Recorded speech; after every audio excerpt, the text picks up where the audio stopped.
So broadly, there are like these three categories of cases before the Supreme Court. So while the important petitions challenge the constitutional validity of these three laws, there are these two other kinds of petitions. The second category is basically those concerning the protests. So there are petitions which argue that the protests are risking life and property to the citizens of Delhi, and also that they are blocking highways.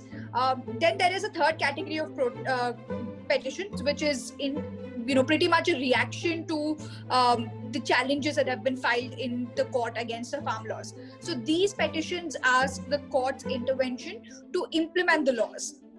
So they are also directed in some way against the protesting farmers, and they say that the farm laws are actually in public interest, and that a large number of farmers are actually in favor of its implementation. So these are like the three kinds of cases that are before the Supreme Court, and the court has, of course, clubbed all these cases and is supposed to be hearing them together. But so far, the focus of the court has been on the protests rather than the constitutional validity of the laws itself. We've been seeing the court has been saying in the last few hearings that it is very dissatisfied with the way the government has negotiated with the farmers so far.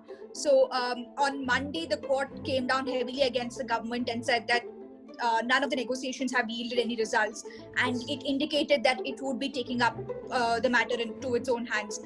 So Tuesday was, in a sense, the order was, in a sense, a crystallization of what was happening. And the court said that it has formed a panel of 4 experts. 3 of them are farm union leaders and an agricultural economist as well. So this panel will now negotiate with the government and the protesting farmers and any other stakeholders as it deems fit. So that's one part of the order. The second part of the order is the court is also sending out a message by staying the 3 farm laws. The court says it is staying the implementation of the 3 farm laws. Now, this is an unprecedented step. You've never had the Supreme Court staying a central legislation without even looking at its merits, without even having a single hearing on whether the laws are constitutional or not. As we know, laws passed by the parliament are presumed to be constitutional, and it's only when the Supreme Court hears out the case and then declares it as unconstitutional is when a law can be stopped from being enforced. So the court says that this stay against these 3 farm laws at this point has got pretty much nothing to do with whether the laws are constitutional or not, but is in a sense a step in good faith to show the farmers that the court is taking a proactive role. It is to earn their trust. So the staying of the laws and setting up this panel is what this order does. We've asked a number of experts, constitutional experts, senior advocates, and nobody could come up with a historical precedent for something like this. Of course, laws have been categorically struck down as unconstitutional. Even in 2015, you had the National Judicial Appointments Committee that was preceded by a constitutional amendment, but the court struck it down. But all of this came after protracted legal battles, and where the court has examined the laws against the constitution.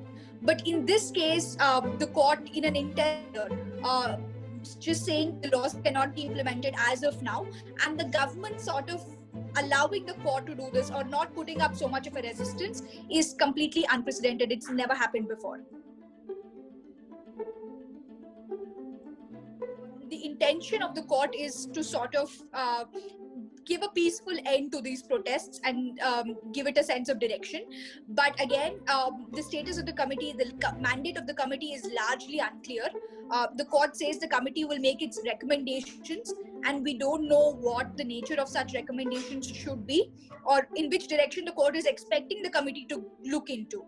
Because as we know, a constitutional court, that to the Supreme Court of India, its primary role is to sort of review laws. It is to look at whether laws are in line with the constitutional spirit. But here is a panel which has to which the court has delegated its powers in a way. The court is saying this panel of experts will decide whether the law is in public interest, which is essentially the court's function. So in passing this order, in asking farmers to negotiate with this panel, the Supreme Court has risked its own institutional authority in a sense. And with farmer groups openly saying that they will not appear before the committee or they will not engage with the committee, it is the Supreme Court's institutional integrity that's in line. Legally speaking, there is no reason why the court should be getting into disrupting the protest or solving this issue for the citizens. The court should be only looking at whether the laws are constitutional or not.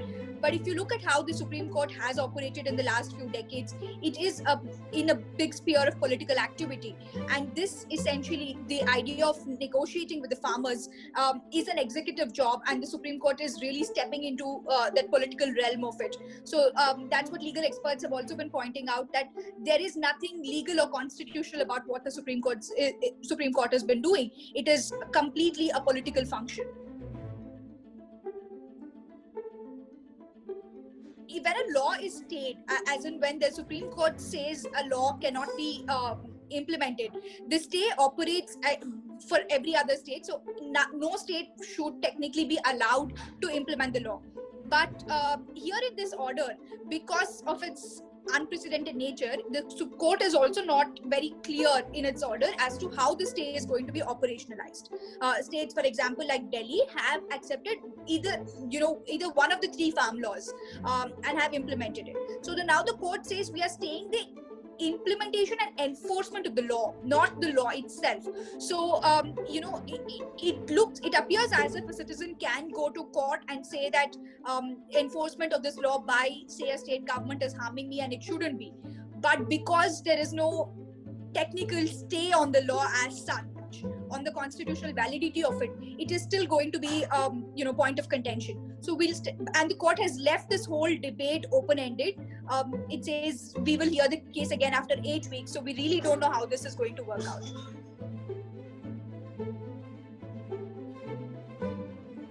The timeline that's being followed as of now is for the committee to have its first sitting within 10 days from Tuesday, that is yesterday.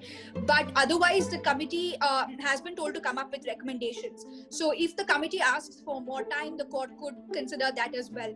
But the case will be heard after 8 weeks, but that doesn't guarantee that the negotiations with the farmers should be resolved in 8 weeks.